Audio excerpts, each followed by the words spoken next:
Greetings, friends. Welcome to our channel, where we tell the most disturbing and creepy stories. Today, I will tell you one of these stories. Get ready for a frightening story about how a harmless evening can turn into a real nightmare. Mike is an ordinary guy from a small town in Wisconsin. He lived in an old house that he inherited from his grandmother. The house was cozy, but a little dilapidated. Creaking floors and antique furniture created a mysterious atmosphere. One evening, after a long day at work, Mike decided to relax and watch TV. He settled down on the couch with popcorn and turned on his favorite TV series. Time dragged on, and soon Mike began to doze off. He was awakened by a strange sound. It was a quiet but distinct rustle coming from the basement. Mike thought it might be rats that sometimes made their way into the old house, and decided to check it out. He took the lantern and, reluctantly, went down to the basement. After looking around, he found nothing suspicious and decided to go back upstairs. But as he turned to go up the stairs, his gaze fell on an old cupboard in the corner. The closet door was ajar, and Mike was sure he had closed it a few days ago. His heart was beating faster, but he decided to check the closet. When he opened the door, he saw only old boxes and dusty things. Probably the wind, Mike thought, and returned to the living room. As the night went on, Mike dozed off again. But a few minutes later, he was woken up by a loud knock. He looked at his watch. It was 3 o'clock in the morning. Fear crept into his heart. The noise came from the basement, and this time it was louder and clearer. Mike took a flashlight and a kitchen knife and headed back to the basement. When he went downstairs, he was overcome by an icy feeling of fear. In the darkness, he saw that the closet was open again, but this time the door was wide open. There was nothing but darkness to be seen inside. Mike felt something or someone watching him. Suddenly, the lantern blinked and went out. In the complete darkness, Mike heard a low but ominous whisper, "You shouldn't have come here." His heart started beating even faster, and Mike ran upstairs, leaving the basement behind. He locked the door and returned to the living room, feeling even more scared. The whispers continued, their sound coming from all corners of the house. "You shouldn't have come here. You shouldn't have come here." Mike couldn't take it anymore and decided to call the police. But when he picked up the phone, his screen flickered and the same whisper came from the speaker. "You shouldn't have come here." The phone slipped out of his hands and fell to the floor. He realized that something evil and ancient dwells in this house. Suddenly, the door to the living room began to slowly open and the room became cold. A figure appeared in the doorway. It was a man, or what had once been a man. Eyes were empty, his skin pale and withered like parchment. The figure moved slowly, its mouth opening and closing, saying the same words, "You shouldn't have come here." Mike rushed to the exit in horror, but the door was locked. He ran to the window, trying to open it, but the frame wouldn't budge. The figure was approaching, its footsteps heavy and booming. Suddenly, hands began to come out of the walls. They grabbed Mike by the legs, pulled him down. He was screaming, but no one could hear him. The figure came very close, its icy breath felt on Mike's skin. He felt his consciousness slipping away, the world around him plunging into darkness. The last thing he heard was the same ominous whisper, "You shouldn't have come here." When Mike woke up, he was tied up and in a dark room.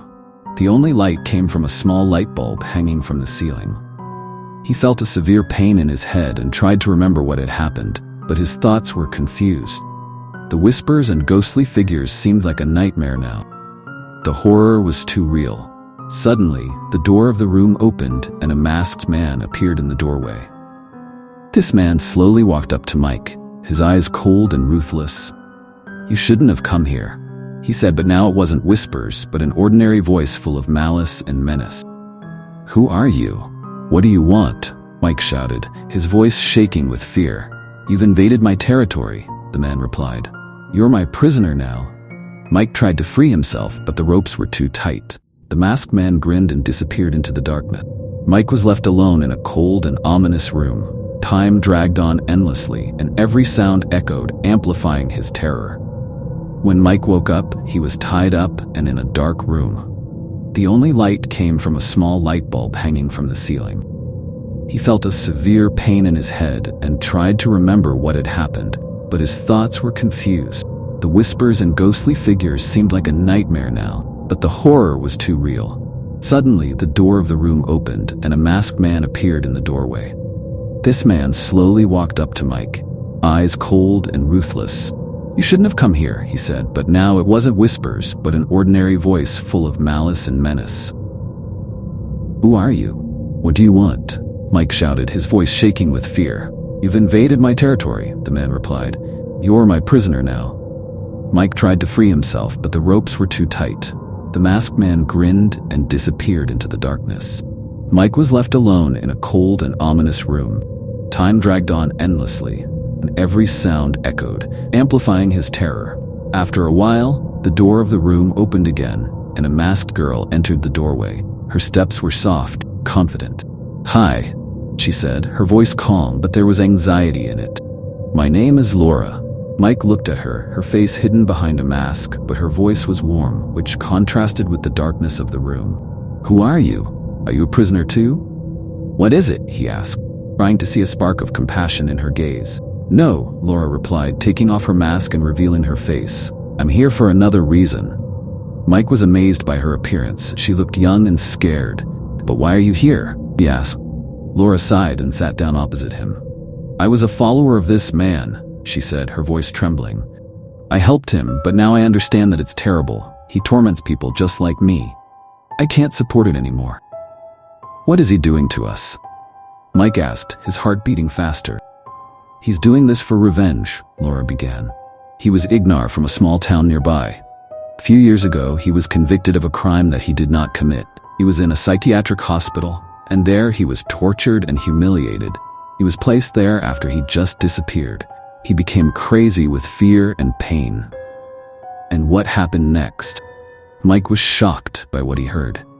When he was finally released, he received a wanted flyer and realized that no one cared about his suffering. He left and no one saw him for several years. In fact, he just disappeared and people thought he was dead. But in fact, he found this house, which was built on a place where terrible things were happening. He stayed here and started kidnapping people to take revenge on those who he believed had betrayed him. Mike felt his fear increase. "But what should we do? How can we get out of here?" "I'm trying to find a way to free us," Laura said. "I'm collecting information and looking for weaknesses in security.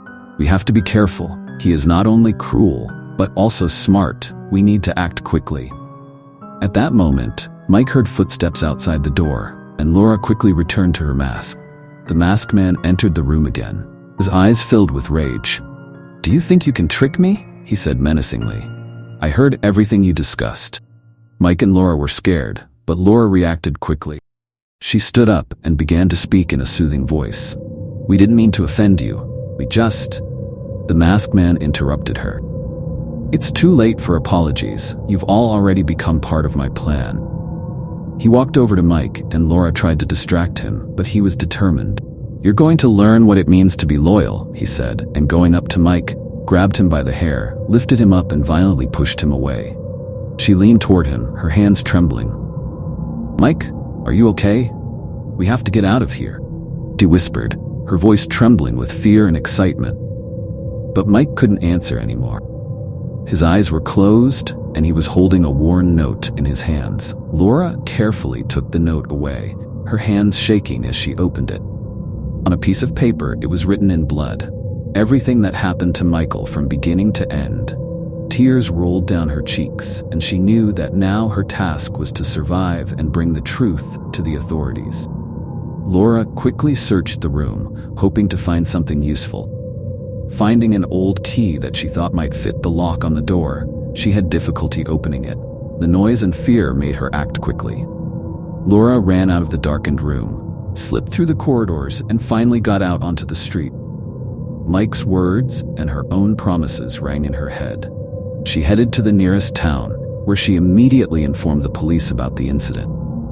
Laura described all the details, including the strange events, and said that she was captured by a masked man who was responsible for the disappearance of people. The police launched an investigation, but despite her detailed testimony and convincing evidence, the masked man was not found. Tracks disappeared in the forest, and the search turned out to be fruitless.